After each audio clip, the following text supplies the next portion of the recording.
This is part troll and part serious. Okay, maybe it's like 75% trolling, 25% serious, because we had ourselves the Columbus Blue Jackets GM, Don Waddell, go out there and make a few comments in regards to some potential trades that could be happening.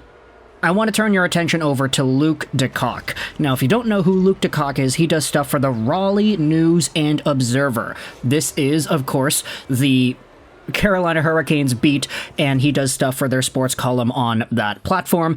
And what DeCock went out there and spoke about yesterday on Twitter was the current Columbus Blue Jackets GM, Don Waddell, and his comments in regards to the Centennial Authority.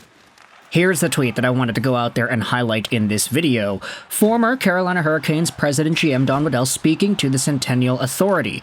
His replacements, CEO Brian Fork, President Doug Worf, and GM Eric Tulsky are all in attendance. There's 3 now, remember, Waddell said.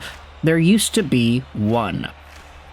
Now, if you've been following the entire situation with how these guys got fired and hired, Don Waddell, President GM of Carolina before, now he is the GM of the Columbus Blue Jackets. Meanwhile, you have Eric Tulsky, who has taken over as the Carolina GM after being a part of the team for quite some time. I think he's got like 10 years in the organization, something like that. However, when it comes to the comments made by Don Waddell, he goes out there and endorses Tulsky, who took over as GM. Eric's the brains, Waddell said. He's way smarter than I'll ever dream about being. I have no doubt he'll do a great job. We're trying to make a trade right now, so... ... And you can see this one tweet had 69,000 views, a bunch of replies, a whole bunch of retweets, and DeCock goes out there and replies one more time. Don is probably scrolling through his burner Twitter account and laughing at all of you right now because he knew that I would tweet about this when he made that quote. And so obviously, like, Don Waddell, if you listen to it, I mean, he's not going out there and straight up saying, yeah, we're conversing with the Hurricanes and we're going to make a trade soon. Nah, he's just kind of, you know, trolling a little bit. But I don't think things like these should be taken as 100% fiction, right? Like, the fact that he's even going out there and saying something like this is worth thinking about, and especially when you think about all the rumors that had linked Columbus and Carolina in the first place in regards to whatever trades could be made and what names could be swapped around. Obviously, the main guy that everybody talks about under the sun that is in Columbus and that it is a trade chip is none other than Patrik Laine. And if you go over to Carolina, the main trade chip that they have is Marty Necas. So I'm not saying that the GM or anybody has confirmed anything. But if there even is a sort of joking around idea going around saying that they're going to converse and they are trying to work on a trade, and how Don Waddell is joking around saying, yeah, I'm probably going to get smoked here, Eric is going to do a really good job. I mean, we're trying to make a trade right now. So, yeah. There is a little bit of an underlying tone of truth, whether it be like 2-3% truth there, that I do think needs to be discussed at the very least.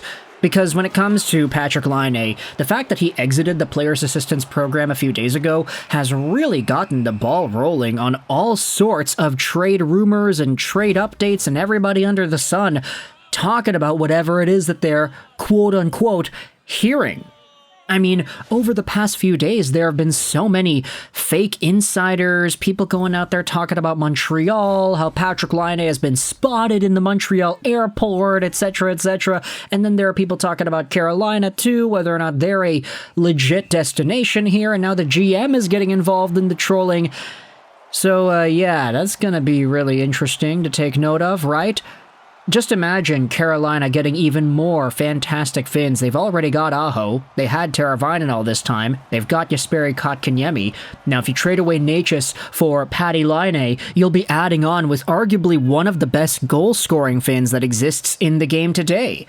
Whether or not you could say that Patrik Laine has the capacity to consistently produce at that kind of a rate, now that is another question. But for now, with Don Waddell kind of joking around here and insinuating that a trade conversation is happening between him and the Carolina Hurricanes, I wanted to get some thoughts in the comment section below. How would you feel about some sort of a Laine for Necas swap? We had already seen the trade idea that linked Necas over to Buffalo, or the other one that linked him to Winnipeg, and those ideas were kind of big. Winnipeg apparently had this huge offer on the table for Necas that the Carolina Hurricanes were not able to go through with for whatever reason. Buffalo apparently had a trade in place, but Necas would not sign in the Sabres organization. So when you think about all those factors, if it is true that Waddell and Tulsky are thinking about a trade, they're talking about whatever it is, then I feel like for Columbus, they're going to have to give up a lot of stuff to get Necas, because that reported Winnipeg Jets trade price was absolutely huge, and if Don Waddell and the Blue Jackets think of Laine as a negative asset, like all of the reports coming out lately suggest that they are, then who even knows what's going to be included there. You might have to sell the farm. Sure, there's already a contract for Necas, but it's only 2 years long. Even if he is only a 2-year player, that's still a very valuable asset, and I think a lot of people around the NHL are starting to buy into that idea that Necas is just going to cost that darn much. The Hurricanes, for all as much as they knew he wanted out, are not going to let him go for cheap. So, Don Waddell, Eric Tulsky, you can let me know your thoughts in the comments section below. What do you feel about this entire situation? I'll say this as well, I'm recording this on the night of August 1st, it's Thursday right now. It'll be uploaded a little bit later into Friday morning, so if there is a trade, if Laine ends up going to Columbus or Montreal or somebody else, not Columbus, excuse me, Carolina, I got my C teams mixed up. If Patrik Laine does get traded, then we'll have to make another video when I wake up later in the day as to what actually went down. But what is the trade price on that?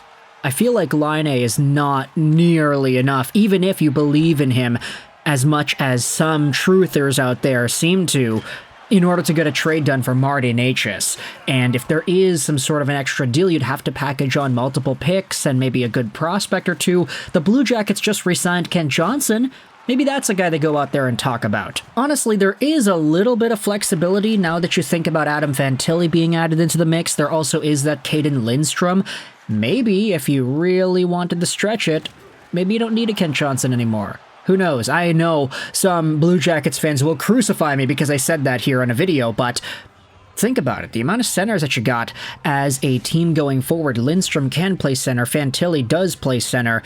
And you're only going to have so limited spots with Johnny Gaudreau and other guys listed onto your roster, so who really knows what the deal is going to be here for Patty Laine. Either way, let me know your thoughts in the comment section below. What do you think a trade looks like? And do you think the Waddell comments were mostly trolling, mostly serious? I'm kind of saying 25% serious, 75% trolling.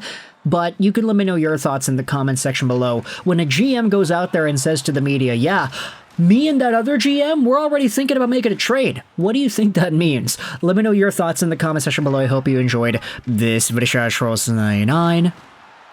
And bye.